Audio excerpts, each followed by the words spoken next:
Welcome back to the Infosec OSINT Show. I'm Josh Amishav, and this is episode 63. Today I talked to Nico Dekens, or Dutch OSINT guy, about, OSINT of course. Nico is very active in the OSINT community. He's a SANS instructor, the co-founder of OSINT Curious, and before that spent 20 years as an intelligence analyst for Dutch law enforcement.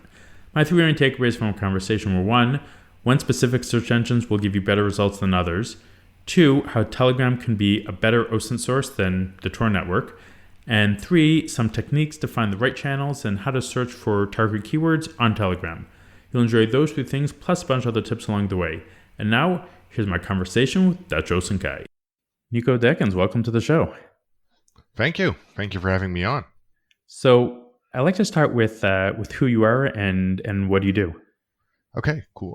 My name is Nico Dekens. Some people might know me better online as Dutch_OSINT guy. That's my moniker online. Yeah, I'm a Dutch guy with a background in law enforcement over 2 decades, and I spend a lot of my time doing open source intelligence in the most broad perspective as you can think of. So that's a really short version of who I am. All right, so let's start with defining things. What is OSINT? Well, OSINT for me, it's finding information that's out there in the public. And so it has to be information that everybody around the world should be able to find. Doesn't mean that there may be barriers like a paywall or an off wall or something like that. It has to be something that's out there that everybody can access. So it could be your mom, could be your neighbor, could be your children, could be anyone. They should have access to the same information. Doesn't mean that sometimes it's really hard to find, or it doesn't necessarily even have to be information coming from the internet. It could be from a newspaper, an audio broadcast, radio, television, whatever. So that is for me open source intelligence, and it will only become, and that's a thing that sometimes annoys me when people are talking about open source intelligence. The last part, the last 3 letters, that's for me the most important part, the INT, intelligence. So it's not just grabbing information from the internet, because then it's just information without meaning. For me, it has to be a targeted information collection which you process and exploit and then thoroughly analyze to address an intelligence requirement. That's what open source intelligence is all about. So when you conduct an investigation, in terms like methodology, what kind of questions should some be asking in order to effectively target their investigation? Well, for me, it always starts with an intake with, let's say, the client. And I will always ask them, if there's one question that you want to have answered, what would it be? Because in my personal experience, if I just ask them, hey, what can I do for you? They will tell me, hey, I want to find everything. Exactly. And everything is nothing, or at least for me is nothing, because then I need to download the entire internet, which is impossible, or download all video transcripts of certain news outlets. So I want them to be as specific as they can be. For example, has Josh been to the Netherlands in June 2021? That's a question I can work with. Give me everything about Josh. For me, it's like, who's Josh? What do you mean with everything? What is everything? Where does everything has to come from? So that's where it starts. With that, I can most likely, if I narrow it down, I then can handpick my tools, which I think I can use to try to answer that question, as well as think of my operation security. So to make sure that myself, my machines, and my client are as protected as they can be during this investigation. So let's drill down into that a bit. What kind of OPSEC should you set up on your machines to prevent leaking sensitive information? Yeah, I think that really depends on the research question that you get, because sometimes they will ask me a question, for example, can you tell if someone visited that country? And by just looking at someone's social media profile, for instance, on Twitter, the operation security risk for me investigating that is pretty low, because they will never find out that I looked at their Telegram account. But if I now need to visit someone's personal webpage, now I leave behind my digital fingerprint. I leave behind an IP address. I leave behind my computer settings, or to some extent. So it really depends on the goal and scope of my investigation, how I crank up certain security measures. And with that, for instance, I use VPNs or Tor connections, or try to blur out my device fingerprint with making it look like something else. Different operating system, different browser, different time zone or user settings. So I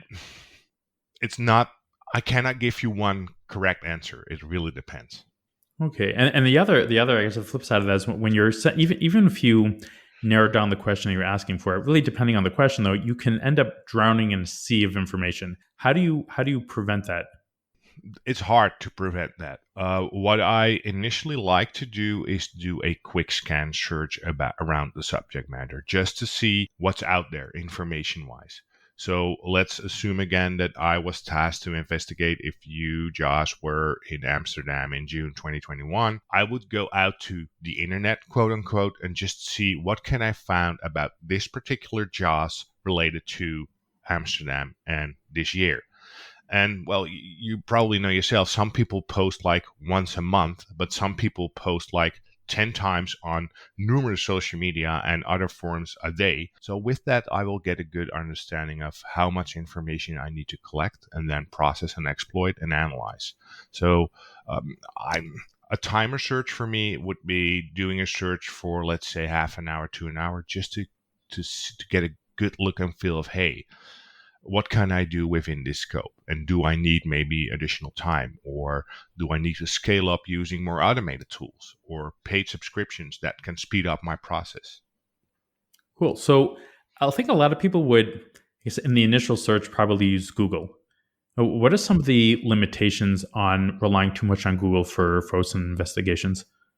Well, I have to be honest, Google for me is not the best. It's the search engine that offers the most information, but it's not the only search engine. It will only index the internet to a certain extent. From what I was told by experts in the field, Google will only index around 8% of the entire clear web, which means that we miss over 90%, which is deep web or dark web or whatever. But also other search engines like Microsoft Bing's or DuckDuckGo or Yandex, or we have a new one from Brave being rolled out right now.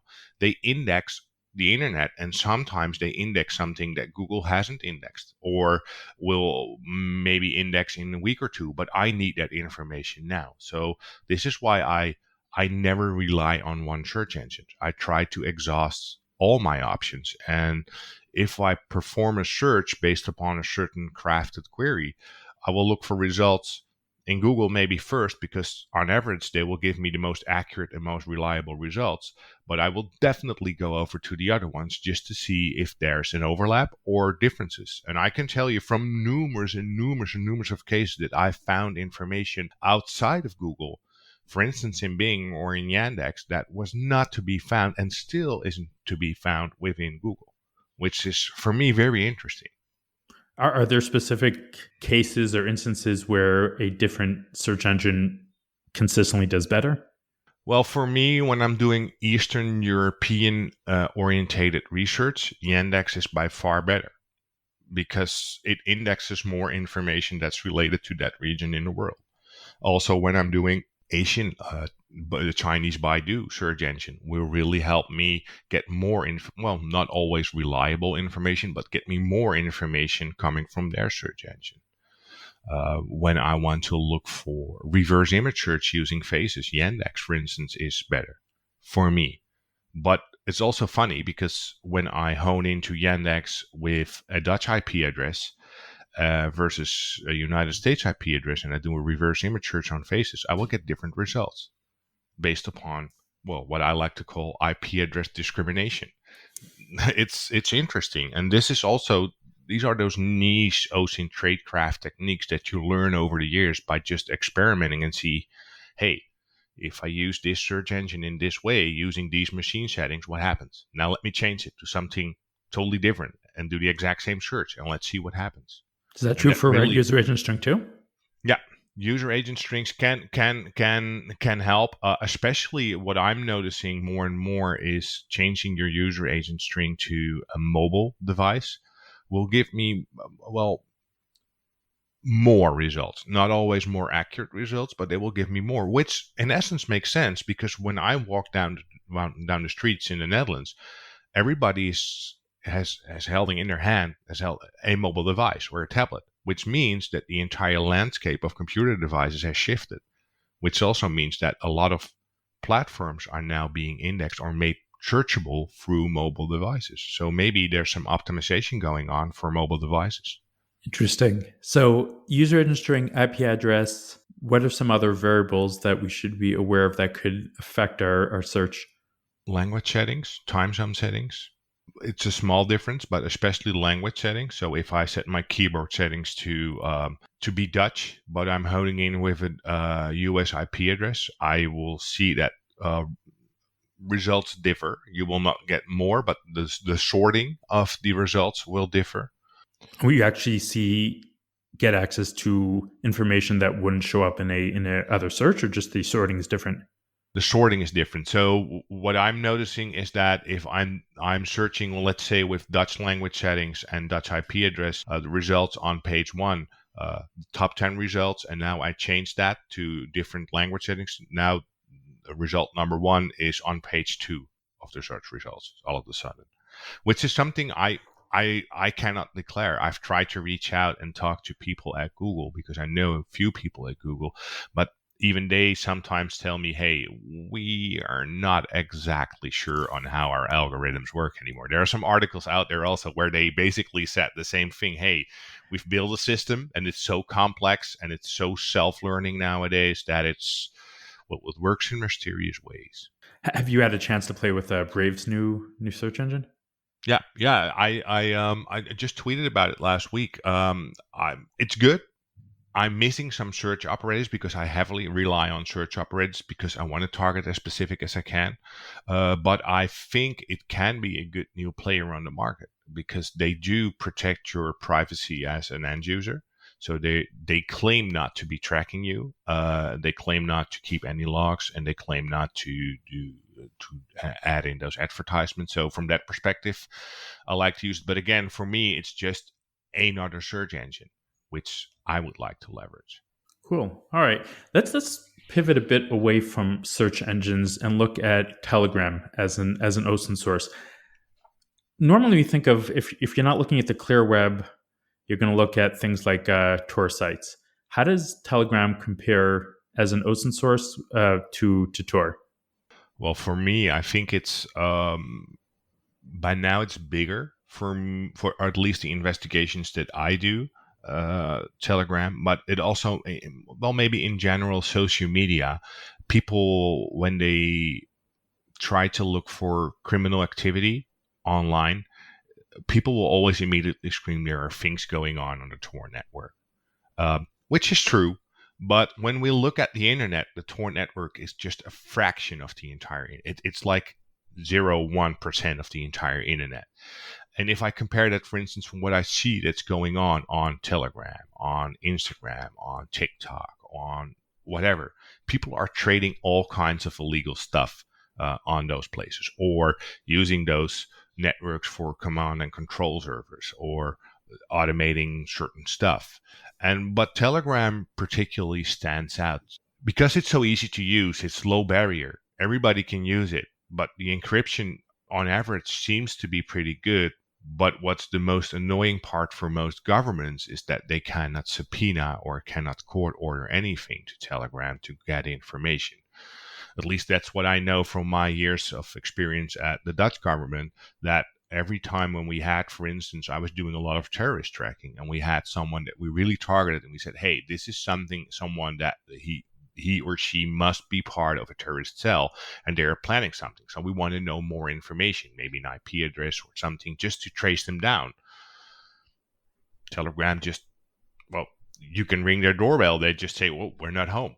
We're not home. We're not here. And that's something that makes it that dark place of the internet. There's so much horrific things going on. But also, there's a lot of good things going on there, because I have a lot of friends that use Telegram to just communicate with each other because they don't want to use WhatsApp, for instance, because they violate a lot of privacy regulations. So, yeah, it's a strange balance, right? How you can use a tool for open source intelligence. And I spend a lot of time on Telegram, especially looking for certain groups.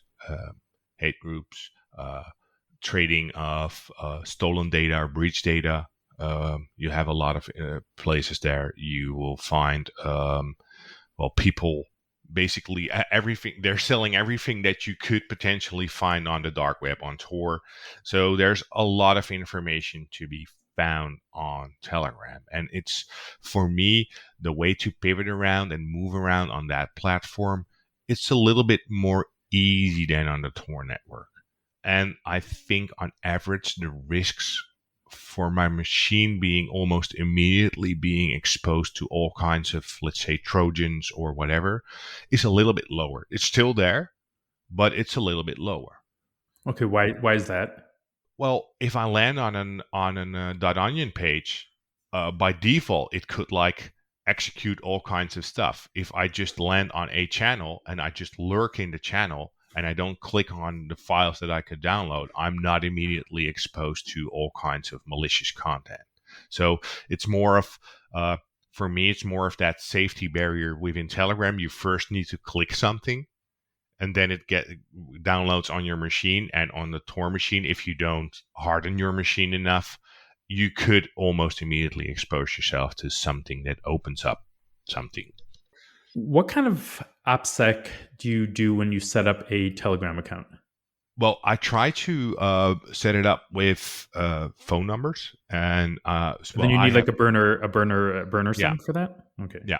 So, and I travel, or at least pre-COVID, I used to travel a lot. So when I'm at an airport, I try to score either prepaid or set up those accounts so also that I have foreign numbers, because that's really helpful to not stand out. Because otherwise I will only have those Dutch prepaid numbers, which are fine for a lot of use cases, but not for all use cases. And I tried just to blend in and not stand out. That's something that I would like to do. So low profile, look like them, but don't be the one that immediately stands out within a channel or a group. Like in the settings, are there any specific settings that come to mind that you should enable or disable to improve your OPSEC?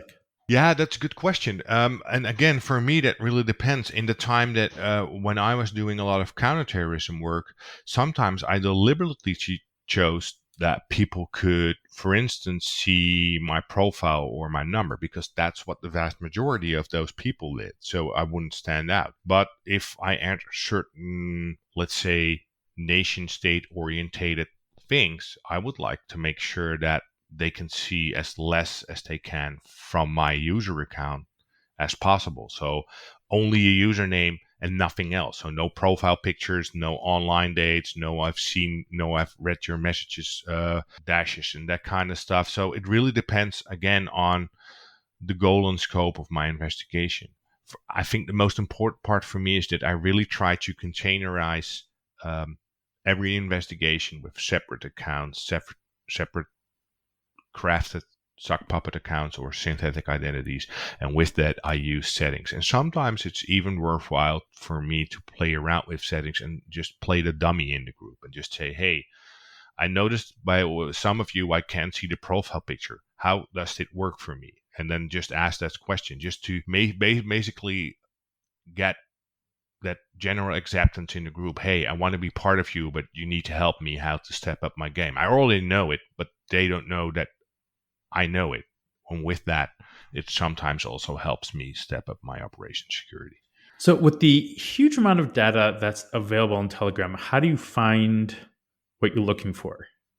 That's the hard part. That's really the hard part. For me, I spend a lot of time looking for those niche tools that people build that can search Telegram to some extent. So there are a lot of search engines out there. So search.buzz.im from the top of my dome. With Intel X, I like to use. There are some great GitHub repositories out there that will have basically collected those locations for you. So that's a way for me to find it. Another way that I really found a lot of places on Telegram is just by going on other social media, because when people set up groups or channels on Telegram, they want to have new members. So what they will do, they will spread those invite links on other places outside of Telegram, for instance, on Facebook or Instagram or on Twitter. And they will basically just say, hey, come join us here. And all I need to now do is keep track of the groups of interest and look for those invite URLs. So I do that on all kinds of social media. I do that within search engines, and I rely on dedicated Telegram searching tools. But I will admit it is hard. It is hard, especially if you want to get into those more close groups. Those are really invite only. It means that you must almost immediately have positioned your Sock Puppet account somewhere in other places on the internet where they can invite you. So they basically must already know you, or you must already know them to get your way in. What are the limitations of the search that comes with Telegram to find data? If you're looking for, let's say, I don't know, can you search for a search term and then find all the channels anytime that term has appeared in any channel? Or how does that work? It changes all the time within Telegram, but for now, if you just set up a Telegram account, either on a mobile device or later then you can use the desktop version or the web version, you can search by a name, and you could get suggested groups, channels, or users based upon that name. Once you have joined a group or a channel, you can basically search within that channel for a keyword or keywords. But you first need to join it. Otherwise, there's no way for you for finding that information unless you have a channel, for instance, that is open by default. So basically the administrator said, hey, it's allowed for search engines or other tools to index the content of my channel. But that doesn't happen that often, or at least not in the channels that I'm interested in. And then would search engines like Intellex have visibility into those channels? To some extent.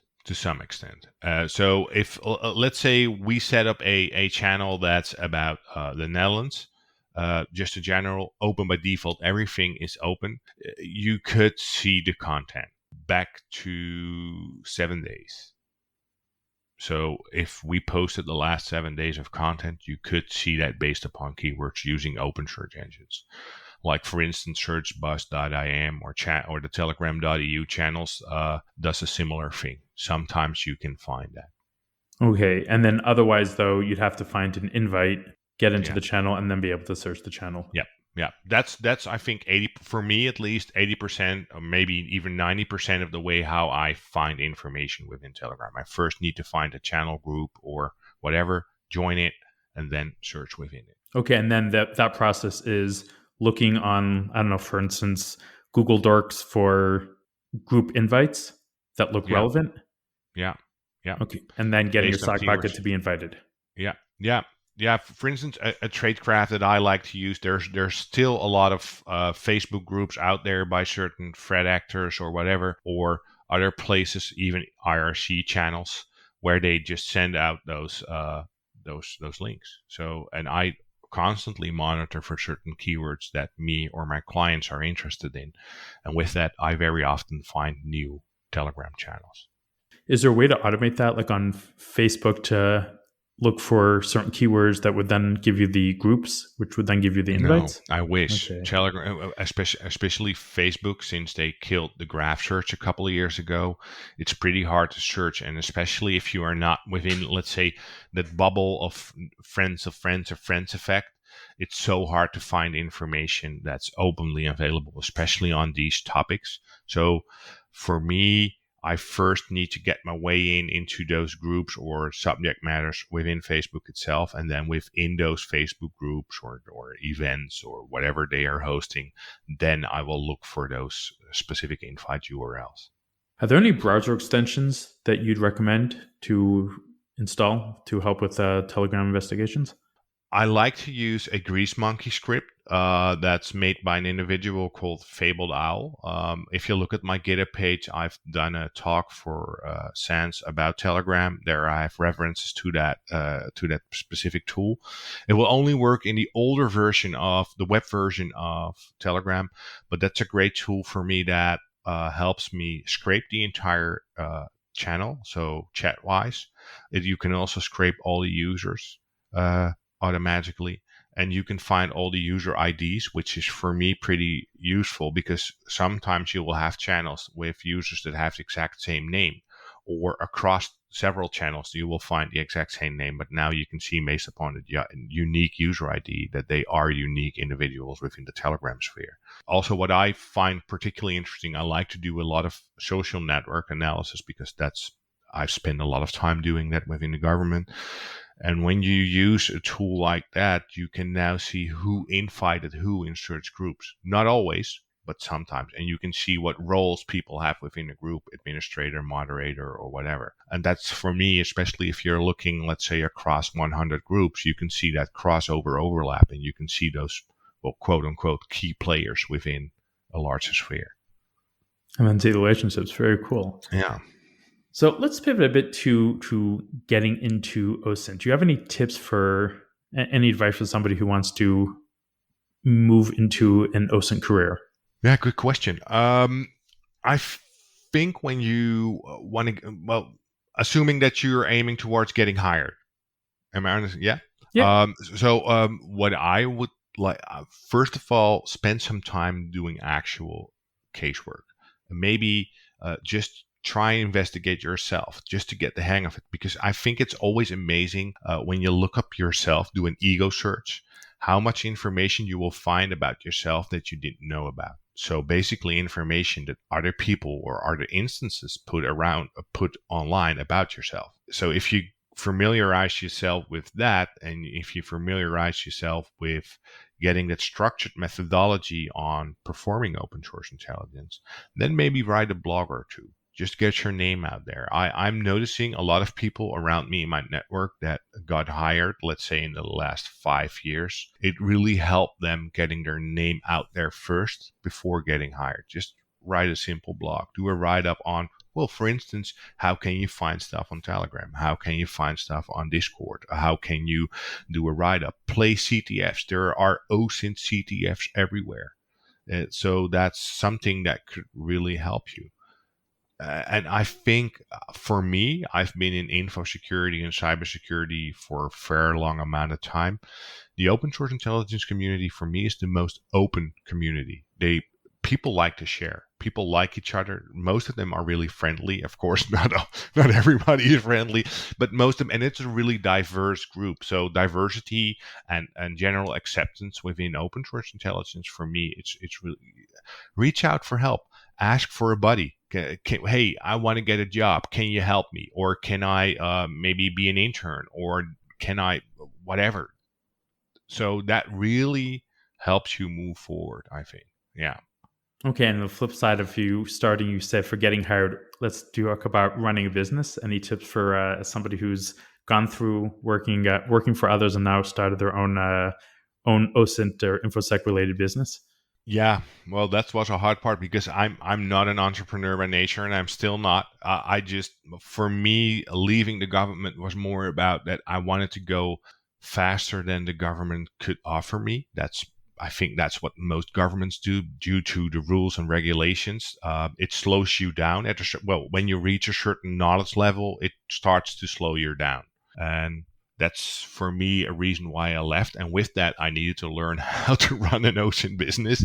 And luckily, I came across some good friends like Micah Hoffman, Justin Sides. They really helped me build my business just by getting my name out there, or initially offering me some work, some consultancy work, or getting me into teaching. So with that, I really am lucky. I truly understand that this will not be the case for everybody starting out in their own business. I just had a fair amount of good luck. But I think it also really helped me. I started blogging. I used to be that anonymous Dutch OSINT guy, so no one knew that I was Nico Dekens. That was still in the government, but I slowly started to get my name out there. I started to sharing tips. I basically started sharing knowledge on open source intelligence. And with that, I've got a great amount of followers, which really helped me get clients. It's as simple as that. The more you're known on a global scale, the more likely it will be that you will get job offers or contract work. And with that, I tend to be very picky because I have that government background, and I will definitely not do business with each and everybody around the world. I'm very picky nowadays, and well, I'm in a lucky position that my business now works. It's a good one-man shop that works good, but it's hard, especially during COVID times when I wasn't able to travel because my work still relies on traveling a lot. Well, I had to cope with some issues. There were some months that I had no income. So for me, my biggest lesson learned was try to build your own financial buffer just to make sure that you can, well, survive a couple of months or longer, especially in these strange times. But talk to people, be part of the community. That will help you get your business up and running. And be a nice guy, or at least I try to be a nice guy. Great advice. All right. Nico Dekens, thanks so much for coming on the show. Yeah, my pleasure. All right, that's it for this week. Thanks again for listening and for leaving reviews. If you have any comments or questions, I'd love to hear from you. I'm at Jamoose on Twitter, or drop me an email at podcast@breachsense.io. And if you're part of a security team that needs visibility into your employees, customers, or third-party suppliers' breach credentials before criminals exploit them, head on over to breachsense.io to apply for a free 7-day trial. That's it for this week, and I'll be back in your earbuds next Thursday morning.